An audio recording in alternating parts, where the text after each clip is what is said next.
And we are live. Welcome, everybody, to another episode of our weekly FreudenFreude live stream, where we bring you content to let you grow and develop as a person and as a leader.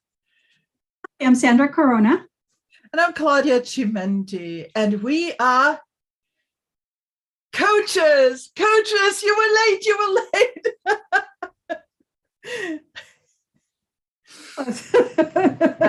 So we are coaches. We try to think it is not always working. So go ahead, Sandra. Well, I'm a coach for expats. I also work with young professionals and leaders. Hey, perfect. And I'm a professional coach working with entrepreneurs, corporate leaders, as well as their teams in tech and beyond. Little disclaimer here, if I dab my eyes today, it's because I am full of allergies and I have a lot of trouble with my eyes today. It is not because of something that Sandra said. So just want to make that point. Fantastic.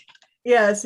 So today's topic is something actually that I suggested because it's something that in my practice with my clients, and in any case in life in general, I run to over and over. And it is that oftentimes we get so caught up in the moment of a insight, a breakthrough, something that is so powerful in the moment, that we very often think that the insight is enough to affect change. Sometimes it is, but most often it is not.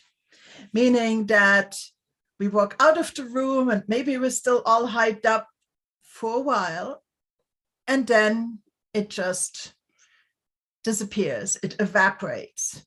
And ultimately, out of this beautiful insight that could very well have been the start of something meaningful and fantastic for ourselves and the wider ecosystem that we live in, it just disappears. And is that something that resonates at all with some of your experience, Sandra? Yes. So, when you proposed the topic, the first thing that came to mind is the occasional breakthrough that you have on people, right? With people, when you are talking about something, and it usually needs to be something that the client is familiar with, because when you want to make sure that the person has understood what you're trying to express, what, let's say, for example, that the person is trying to understand why his team gets so upset because he goes and looks for advice with some other team, and you have to tell him, well, you have to give an idea, you have to give some kind of example. And when the person kind of realizes, and if you speak to the person's soul, something that the person is aware of, he suddenly or she suddenly has this realization like, oh my God, oh, what you said, oh, it sounded so amazing. But also what Claudia is saying is that breakthroughs can only be breakthroughs until you actually put them in practice, because at that moment, when you come to the realization of something that it was hidden behind some kind of cloud or something, a curtain that you couldn't see, and somebody reveals it to you, it's not enough for the person to have the revelation. But now the next steps is, now how are we going to do this in order for you to apply it? Right. After the insight, action. And very often, if this action bit is missing, nothing happens and change does not last. There are some breakthroughs that stick. It's like you've seen something, you can't unsee it. Some are like different perspectives that just stick, and they will magically influence the way that in the future you think about something, and therefore how you react to something and how you respond to something. Most definitely those things exist, but in general, it's not enough. So we all have seen examples of that, or have been very acutely aware of this. We go to a team building weekend or a training, and while you're in there, you're like, this is gonna last, this is gonna change my life forever, this makes so much sense. And then come Monday morning, it's like it never happened. It was a powerful moment, but it was just that, a powerful moment. And even though in that energy, in that context, in that environment, it made sense and it was powerful, and even it got us viscerally excited at that moment, unless you capitalize on that energy and that passion of that moment, you're doing yourself a disservice. I really believe that. So what would it take to take action? It would like, yes, and from now on, I'm going to do this. From now on, I'm going to pursue this goal that's measurable and smart. And we talked about SMART goals before, but you put something in motion that is uniquely yours. From now on, if I get this trigger, I'm going to behave this way and not that way anymore. Mm-hmm. Make it yours and act on it, because action does not necessarily instantly mean you do it. Sometimes you need to practice a little bit.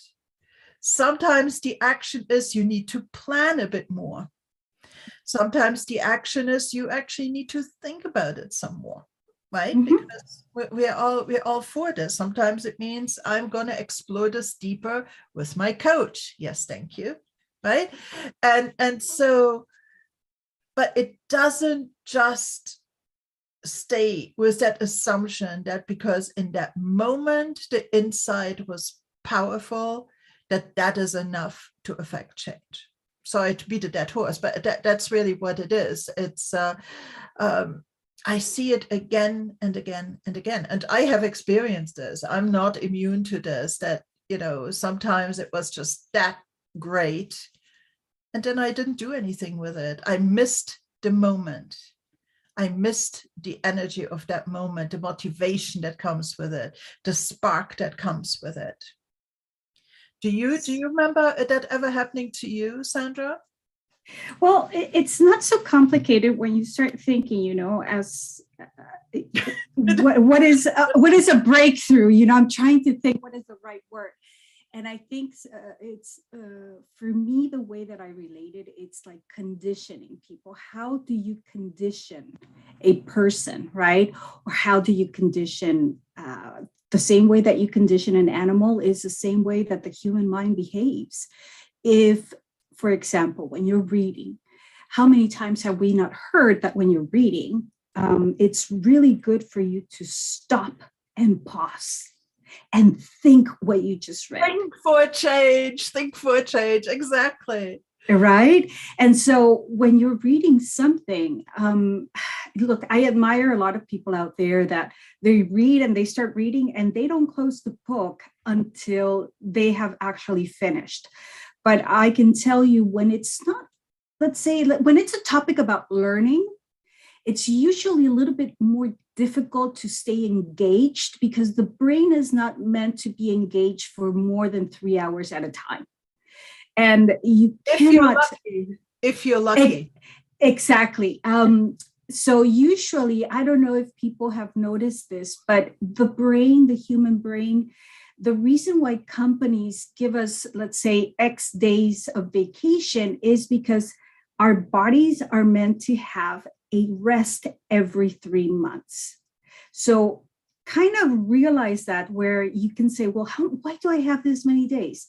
Well, think about how much you work throughout the month, right? And then add it up every 3 months.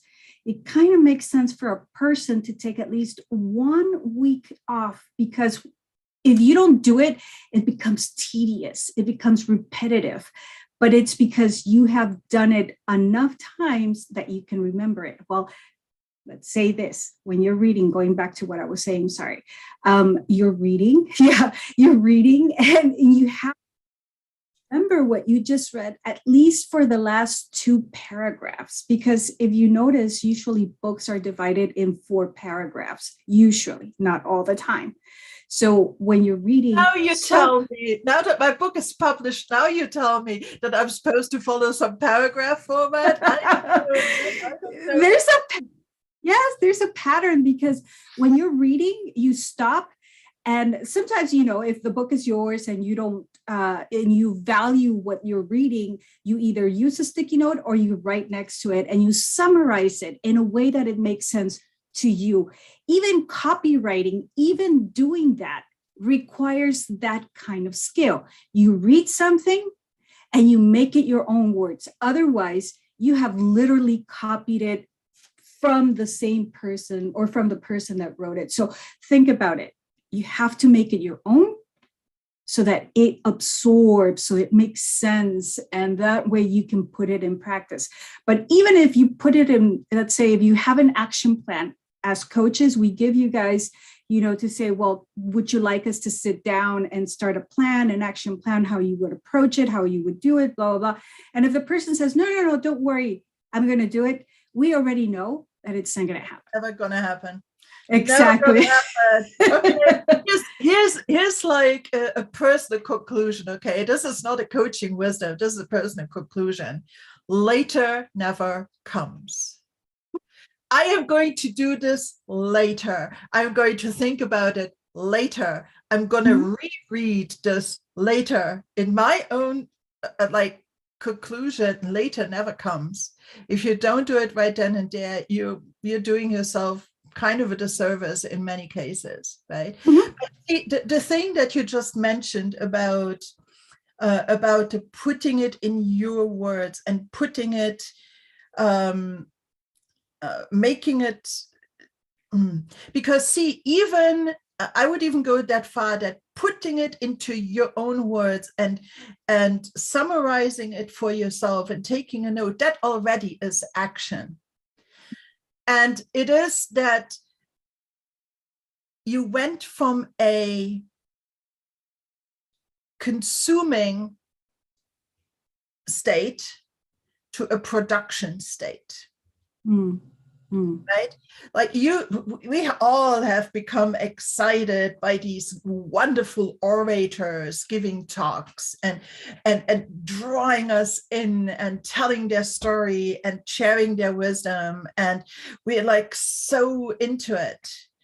And while we are engaged, yes, but we're still not producing our own wisdom, because you're so immersed in what they're saying. You're not kind of grabbing it, paraphrasing it that it makes sense to you, and kind of anchoring it in your existing knowledge, because that's how we remember a lot of stuff, is that we stick it where it belongs, literally like Velcro, right? We stick where it belongs so that it makes sense and it can leverage already existing wisdom that we have. And that takes time, that takes thinking. Can you try to adjust your camera? You're all out of focus. Oh, I am? Yeah, move back once and then that it captures. Let's see. Let's see. Woohoo! Okay. There you are. It's good. It's good. Okay.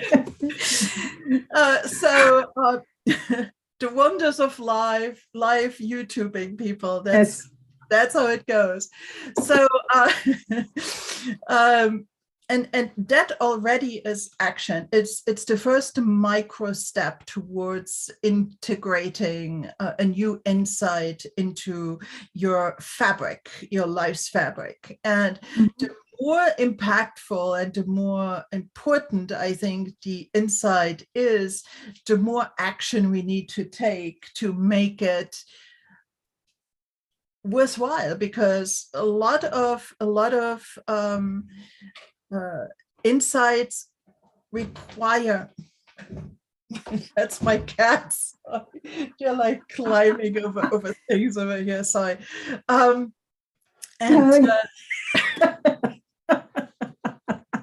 today is one of those days. And so the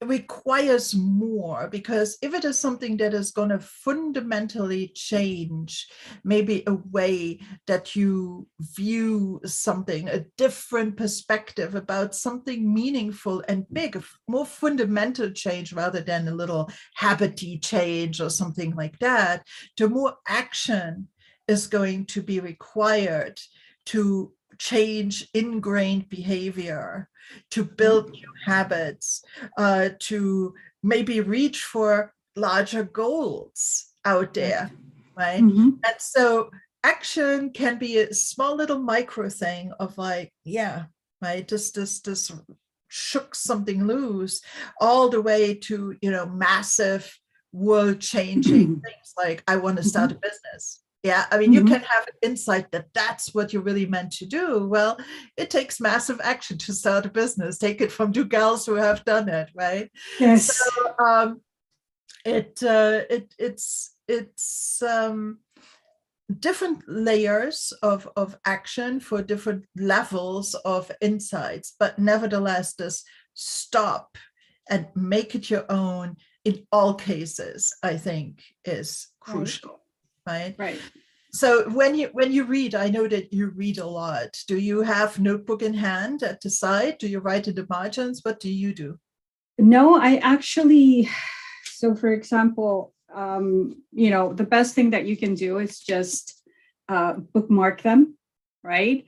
And write on the side exactly the kind of topic that you usually work on, or whatever is of your interest, right? So when you are doing that kind of stuff, for me, it's like I bookmark it and I say, for example, this specific page is talking about courage. Well, what is in courage? Where in courage there's fears and all that kind of stuff. You kind of start getting an idea when you label something, so that you can remember where to go to in that book. Like, for example, Claudia, when you started writing your book, I'm pretty sure you went through a very similar type of process. I don't have a notebook, just because I haven't yet come to the practice of summarizing everything that I learned, which I think it's about time. I'm starting to think it's a good time to start summarizing, when you're reading something, because how many times don't you read a book and you're like, oh my God, it took so long, but I finished it. And then suddenly your mind is so busy with other things that maybe in 3 months from now, you kind of forget. You really, truly. So and this is even for books, I think, that you really, with subjects that you really care about. You might read, a book that you really want to read by this author right in the sweet spot of your area of interest. And it's something that you even want to incorporate into your knowledge base. And that was the goal, even when you started to incorporate that. But I have gotten sometimes through a book, and I'm more of a grazer though than a full book reader. I'm more like picky that way. But in any case, I have read whole books. And then if you had put me on the spot and told me, now give a 1 hour talk, or just talk for half an hour, let's say, about what you learned in that book, I know that I would have done such a bad job of honoring the work that author put into writing the book, and trying to give me a structure to follow and a way to think about things, because I didn't necessarily latch onto it. There's always the one or other nugget that sparked maybe more of an inspiration. Those you remember, but there's a lot that you don't. I'm sorry. I just wanted to say something before I forget. Something that my husband and we were talking about the other day. I can't remember what was it specifically, but I told him, you know why I think that sometimes, oh, we're talking about politics. Don't worry, I'm not going to go into that. But we were talking about how many times both sides of the aisle, they feel so proud when they catch themselves in a moment where they can't answer a question that was made. Okay.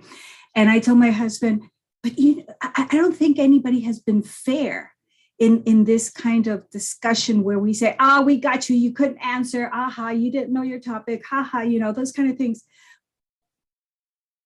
The way I'm mentioning it's because of what you were saying. If somebody was to ask you now, summarize the book, it's the same with a question. Where am I going with this? People are not used to improvising because we are not used to being interviewed to improvise something. Okay. Here, you and I, sometimes we do improvise because that's the beauty of it. You have to sometimes prepare for the topic, at least know what you're going to talk about, and then be able to improvise and say it, because we're not a news team, right? We don't have everything written down so that we know exactly what we're going to say. We have to improvise. So maybe for you and I, it would be easier if somebody stops us in the street and they interview us and we can stop for a second and then, answer what we have to answer. But regular people are not used to this. So it's not like, people out there, if you stop them in the street cold and you ask them, tell me what is your take on coaching, they're going to be like, and they won't know what to answer. Our brains are not made for improvising because we are not public figures that are used to that kind of stuff. But once you put yourself in that situation, let's say, for example, people on debate teams, in the US, we have those debate teams. They're really good because it helps you improvise. It helps you come up with something, a little thing that from there you start growing and you start expanding. And then you give you use so much space in that you're capable of creating something with something so very small. So if you have the opportunity to be a part of a debate team or speak with people about things, maybe if somebody was to ask you, Claudia, well, now summarize a book, you would be like, oh, this and this and this, because you already know, you have an idea of improvisation. That's what I think. Another way actually to practice this is to start doing YouTube lives. We are improvising for the entire hour because sometimes, we don't really prepare in any detail. Sometimes it's like, so what do you want to talk about tomorrow? Oh, it's kind of this thing, and then we just run with it, right? And I think that there's freshness in that, rather than something pre-scripted and things like that. But you guys, you tell us. In any case, the improvisation bit, absolutely, and it's also being able to say sometimes I do not know, and I need more information. I think that's a good improvisation already. Do it with a little bit of humor, and you're not going to stand there like a deer in the headlights, kind of thing. Right. It also, I think, changes when you read a book like that and you try to grab for the insights. When I read a book, for instance, I look for the insights that speak to me in the moment. I am not out to summarize a book written by a team coach or Amy Edmondson or whatever. When I read those books, granted, I get an overview of the theory and things like that, but I am not necessarily going out there and trying to recreate the structure of the book, because from the very beginning, that is not what I'm after. And I am very self-aware that I read the book today, I get certain things out of it, and others are completely lost on me. I read it again maybe in a year, and I will pick up on other things. right? It's Mhm. just the way that we show up ready to read something and absorb something, because the soil needs to be fertile for new ideas and insights to land on, so that they make sense. So I'm a little easy on that for me. I wouldn't necessarily be able to speak for half an hour about summarizing the book, but I most certainly could talk about half an hour about an insight that spoke to me and how it made me feel differently or think differently about a particular thing. Mhm. So you can ask yourself what would be more valuable to you at that moment, Mhm. because rather than summarize a book and or getting an insight out of it, there's no right or wrong. I'm not saying you should be summarizing or it's enough if you get the nuggets out of it. I'm just saying different people have different approaches to studying and digesting information. So that being said, how does this relate to our topic of today? Right, because that's also the beauty, but it is that there needs to be work done. Mhm. If there's a spark, and if we took the example of reading a book, there's plenty of sparks when reading a book. Hopefully when you're reading the right book, there's a lot of sparks, right? But it's not enough to have the spark. It's kind of like this spark. What would I tell somebody about it if I had to give a half-hour talk about it tomorrow? That might be an Mm. interesting way of phrasing it. How would I help my significant other, work team, company, coachee, whatever, but how would I use this to add value to others Mhm. or myself, right? So asking questions about the applicability and impact of what you just sensed as a spark. And you might think about it and say, nah, it's all nice and good, and it made sense in that author's brain and in that author's context, but it's Mhm. not really for me, and that's fine too. There's no right Oh or yeah. wrong. There's no right or wrong. It's just the issue is that makes me sad sometimes is that you have capable people that could benefit from an insight, but because they don't take action, nothing changes. That's really what the issue is at the heart of this.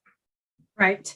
Look, I think sometimes what I notice is exactly what I was saying at the beginning.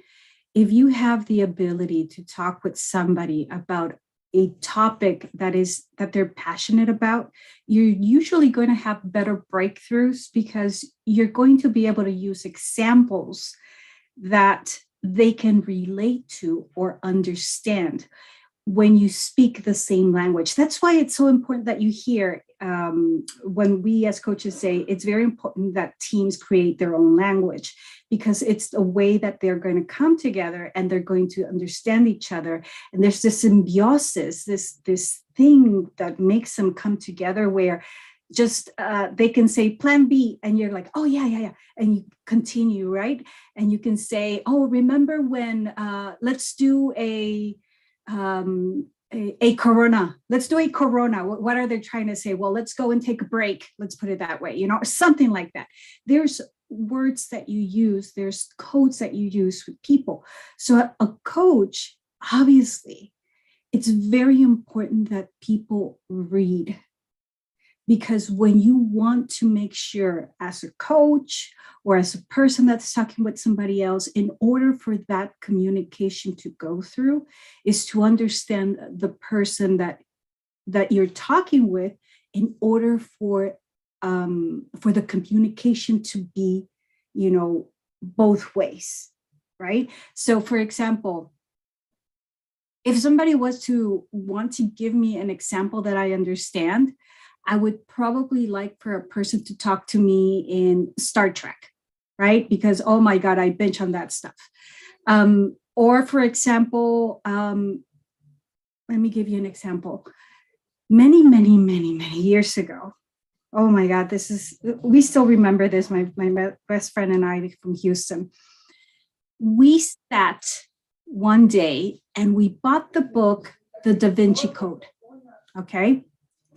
And I read that book like I've never read a book in my life. Oh, Dan Brown is a master for sure. Yeah, yeah. He was incredible writing that book. I was eating those pages like it was cheese, okay? I finished that book in less than a week, if not in a week.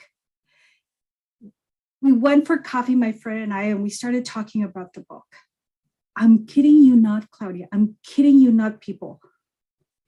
We started around 5 or 6 in the evening, and we were at 5:30 in the morning still at Starbucks, sitting, talking about the book. We were talking about the references, the conspiracy theories. So overall, what I'm trying to say is that for something for people sometimes to resonate, you are best to always bounce it back, right? For the moment to catch a moment, to be in the moment and for it to catch motion, it's a good idea that you do not let it on the side. Not because we're coaches means that we don't know how to put in practice certain things. We might be able to help you, and we might even insist in saying, okay, what have you done? Remember what we talked about last week? What have you done, right? Because we're going to go there. And if you tell us, oh, I haven't done anything, we already know that your breakthrough is probably going to happen in 9 months. Yeah, well, it means we have to start the whole work all over again, right? Exactly. And because there wasn't enough of embedding. That means that the spark was just a spark. And what I want to emphasize here, it does not mean that there's not good intention. No. The good intention is there to act on it. Like when the clients leave the session and they said, I am going to do this, they fully believe it, that they're going to do it. But there was enough of this grabbing on to the vision and the motivation and the impact of what they want to do. And it just gets lost in the busyness of their lives. It's a whole other topic, the busyness of our lives. And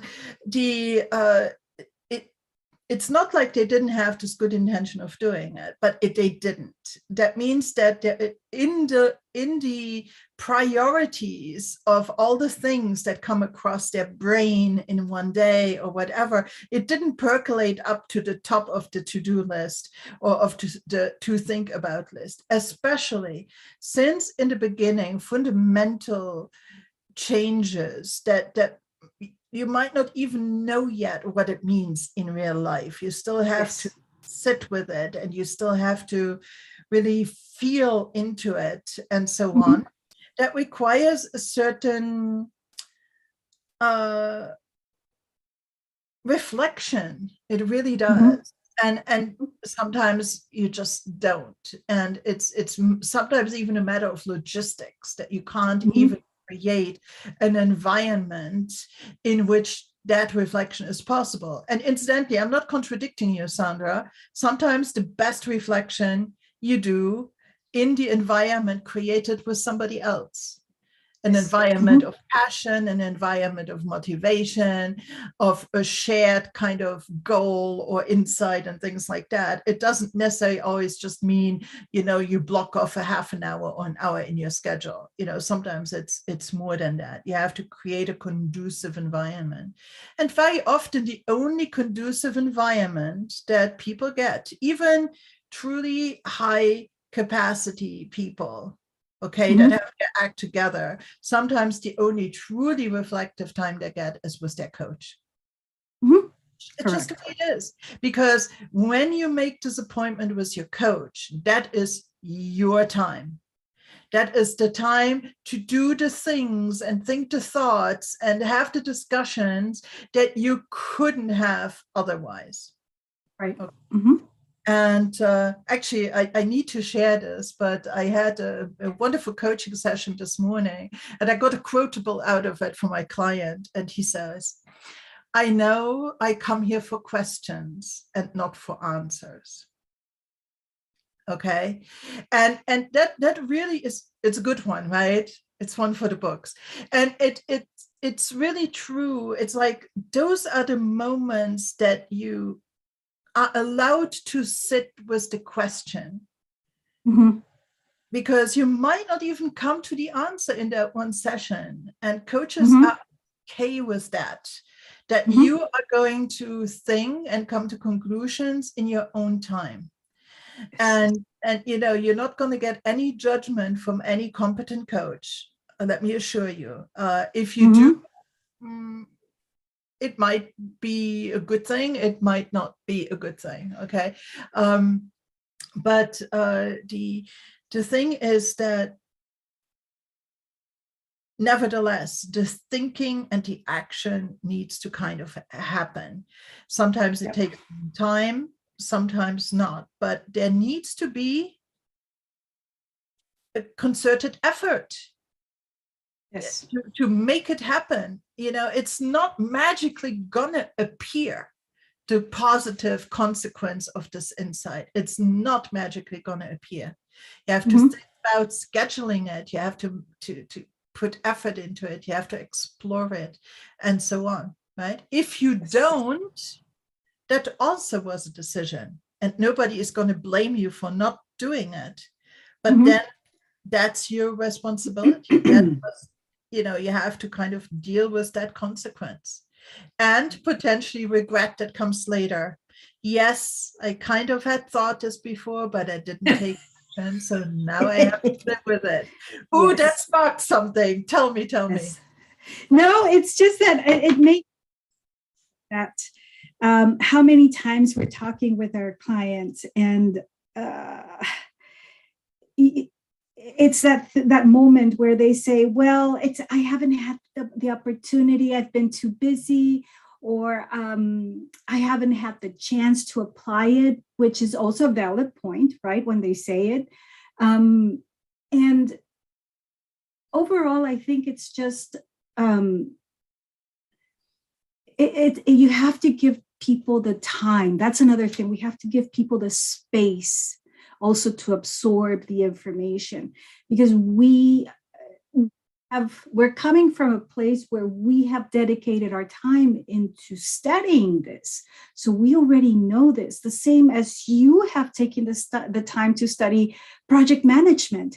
So you could probably teach me about project management, but I'm going to teach you about coaching. So it takes time for people to understand it. Sometimes that's the reason why we always say curiosity in coaching is the best thing that you can come with as a client and even as a coach, because that's when you have those moments where you say, how can I relate to this person so that I can give this person a metaphor that's going to be a breakthrough for this person. Usually metaphors are the best way to break through. Stories. We engage differently with stories and anecdotes and metaphors than we do with just our absolute, critical thinking brain. That's for sure. The other thing I think that bears mentioning, if I just put on my coaching hat here, is that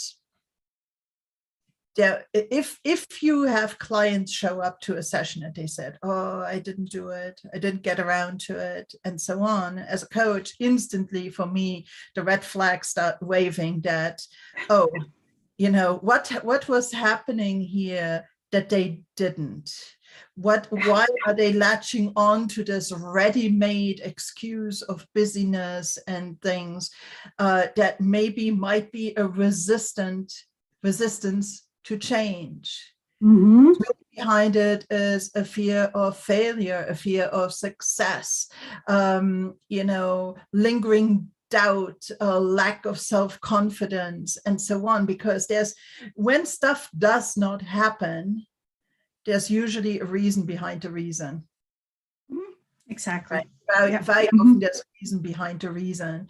And, people might not necessarily realize this. The busyness is perceived as real. I am very busy. However, weirdly enough, they found time to watch the football game. they found time to do other necessary stuff, right? Mm-hmm. I mean, but for this, they didn't find 10 minutes or half an hour or whatever. And so there's so much that can happen on an unconscious level that prevent us from going there and taking that action and executing even what we thought we would do with the best intentions. There's stuff we're starting to self-sabotage. There's things that pop up, and there's this glimmer of an excuse that we grab and make big, and then we have the excuse not to go there because maybe it was at the edge of our comfort zone. Maybe it was just hard and tedious. Not all transformation is fun. Yeah. I think this is what I think, and you said a key word here: the comfort zone, right? That line where we are of comfort.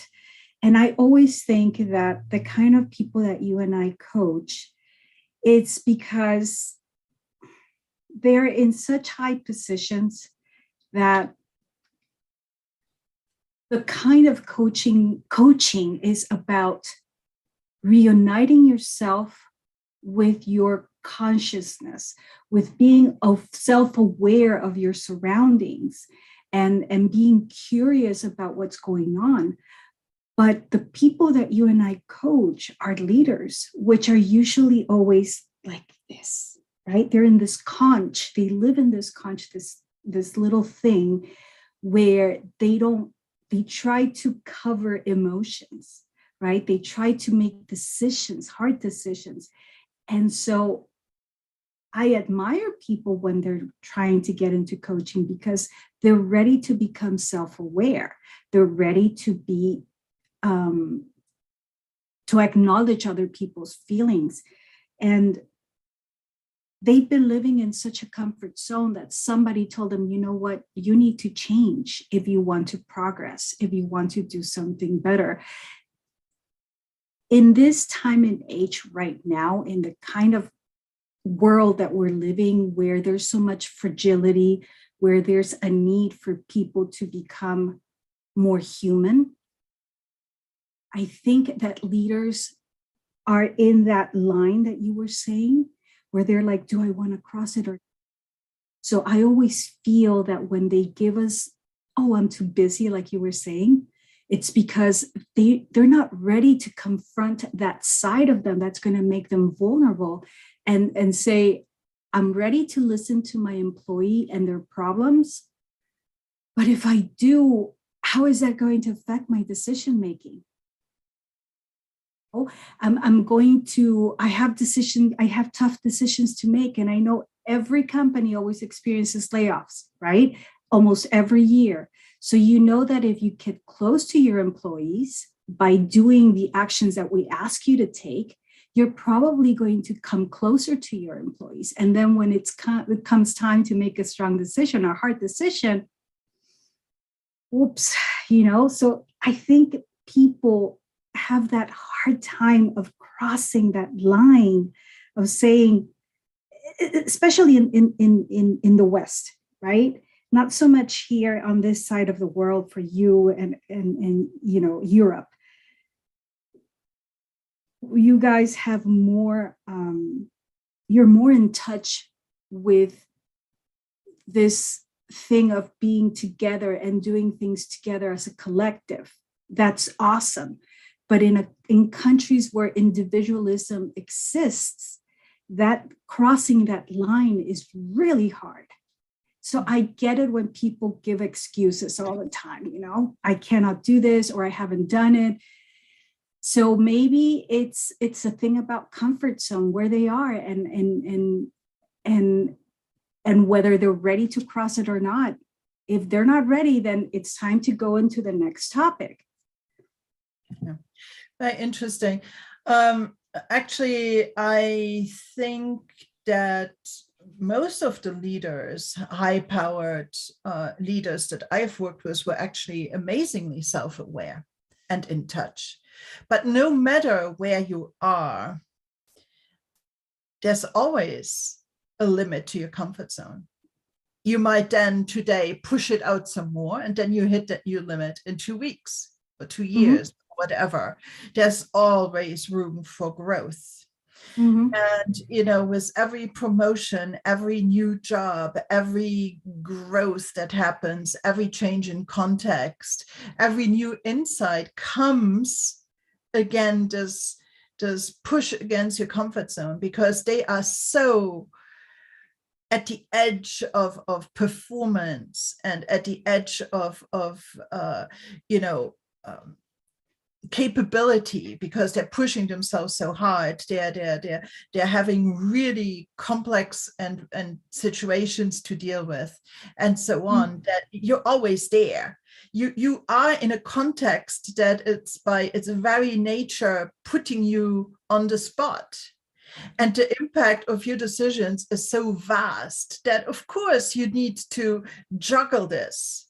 And it's an uncomfortable place to be. It's a very uncomfortable place to be, because, if a company and potentially thousands of people depend on your decision, that's not the moment you can just lie back and just say, okay, like, come hell or high water. You have to be on the edge. And they always are, and they always tend to grow more. That's my own personal experience. And it's not like it's not that they want to hide from emotions. I think it's that they are learning to keep them in check and to manage them, because they can't necessarily become over emotional in the face of these decisions and some of their leadership challenges. So it is this balancing act, right?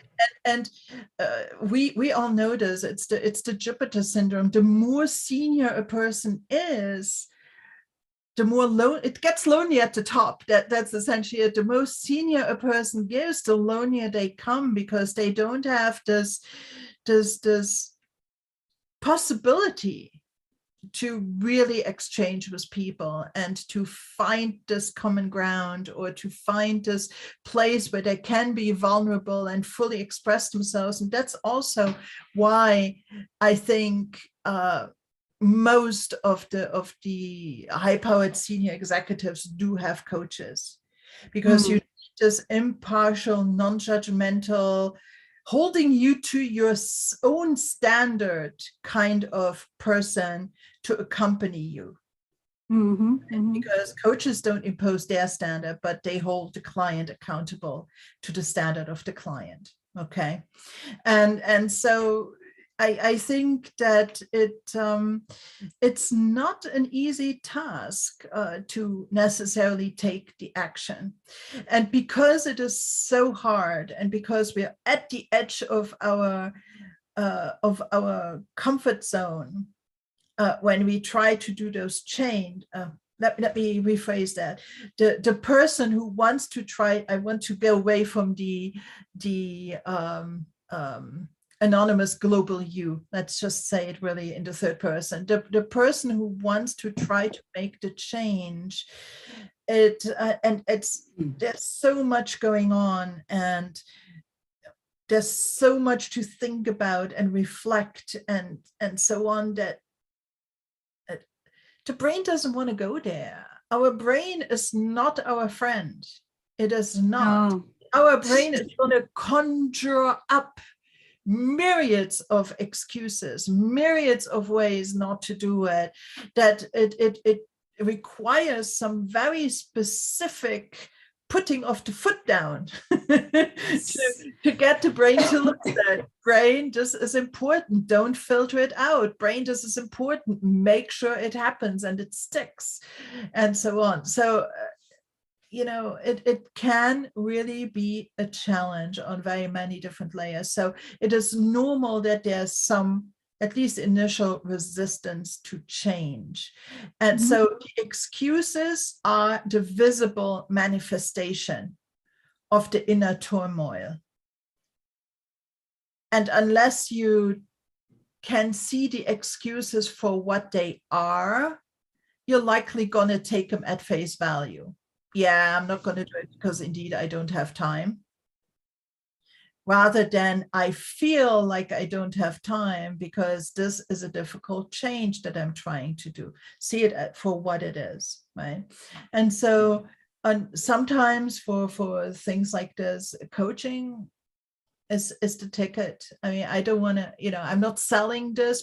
I'm not selling like hire me, but I'm selling get yourself help because it might just be too tricky to do it by yourself.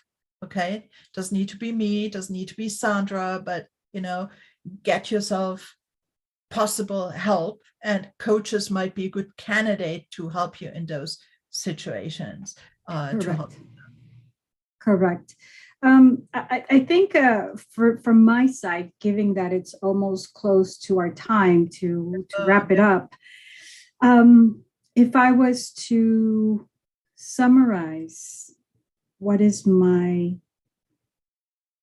take or how I would tell people, this is my very personal opinion on how things can help you stick once you've read something, and how to make sure that change happens, is that you might want to read a little bit more. Because sometimes the reason why we block change is because we don't know where to start and we don't know how to do it. That, or use something that you like a lot, that you understand, and what you're reading, try to find something that compares to the things that you like. I don't know if I'm explaining myself. Make your own metaphor, make your own example, your own story. Maybe. Yes, based on what you like, exactly. And so I think that's the best way, because it has helped me. And my best advice is, don't worry if things don't stick the first time. If something at the moment, it's going to, we're going to tell you and you're going to be like, yes, I got it. Finally, I understood it, and everything else. I'm never going to forget it. Never gonna at that 5 minutes, what was it again? Yeah, exactly. Don't worry about it, because again, it's the same as reading. You don't read a book from start to finish. Like Claudia was saying, you scan through it. You go to the back part, you go to the index, and you look up the topic that you want to read about. That's how books are used. There's no such thing as somebody sitting down and I'm going to read every single book from A to Z, from page 1, from the prologue or whatever, dedication. No, that's not how you read books. The same as knowledge. You practice what you learn based on the things that matter to you. That's hopefully that makes sense. Thank you, Claudia. Yeah, well said. So how would I summarize today's thing in one go? I would say insight is great. It's the first step. We should always be looking for those sparks. And but on the other hand, we need to first capture them And like Sandra just said, putting them in your words, summarizing them in your way, wrapping them in story, in your own narrative, and then velcroing them somewhere in the fabric of your internal model is the first step. Making things actionable and integrating them into your life, whether professional or personal, doesn't matter, requires effort. And sometimes it's easy to do, or at least possible to do by yourself. Correct. Sometimes it isn't, because some change brings up these inner demons roaring their ugly head, like resistance to change and fear of failure and all those kind of things that will make it very tricky to find a stick-to-itiveness to your action plan and ultimately sabotage you reaching your goals. In those cases, become aware that that might be happening, and there's always the option of going out and working with a coach, because that's what we do. We enable people to change. So how is that for a wrap up? Do you agree? Is that good? That's perfect. I love it. Thank you. Thank you. So I guess that would be our show for today. We were actually not sure we would be able to talk for a long time about it, but yes, I knew I was up to something when I yes. mentioned this topic. Thank you, everybody, for watching, for listening. I hope that you got some value out of it. Mm-hmm. If you like what you heard, show us some love, subscribe to the channel, drop us a comment or give us a like, engage somehow with it. If you have any experiences to share how you might have dealt with something similar, write it in the comments or contact any of us separately. We are available through our websites and through LinkedIn. And that will be it for today. We will be back again in a week from today with a topic about, what is it? Cultural intelligence again next time. So there we go. Thank you so much for everybody's time. And Sandra, good job today. Thank you. Take care. Bye-bye. Thank you, Claudia. Bye, everybody. Bye.